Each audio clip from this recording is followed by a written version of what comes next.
பொதுமக்களுக்கு காசு கொடுத்து உதவுற ஒரு அரசாங்கம் தான் மக்களாட்சி, மக்களுக்கான அரசு. பொதுமக்கள் கையில இருக்கிற காசை புடுங்கிறதுக்காக திட்டங்களையும் சட்டங்களையும் கொண்டு வரக்கூடிய எந்த ஒரு அரசாங்கமும் சிறந்த அரசாங்கம் இல்லை. இத பொதுமக்கள் தெரிஞ்சுக்கணும். அந்த அரசாங்கத்துக்கு வாக்கு கேட்டு பல்வேறு கட்சிகள் வருது. பல்வேறு கட்சிகளை மிரட்டி பணிய வச்சாங்க, பல்வேறு பேர்ல வழக்கு பதிவு பண்ணி கொண்டு வந்தாங்க. இவர்களுக்கு எல்லாம் எதிராக உங்களுடைய வாக்குதான் இதுக்கு மிகப்பெரிய மாற்றத்தை கொடுக்கும். பொதுமக்களே சிந்தியுங்கள், சிந்தித்து வாக்களியுங்கள்.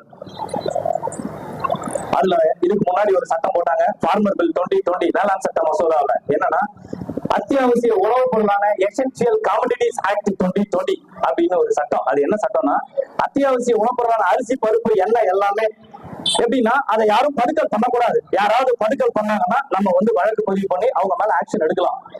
அந்த ஒரு சட்டத்தை போட்டு கார்ப்பரேட் நிறுவனங்கள் எத்தனை லட்சம் டன் கோதுமை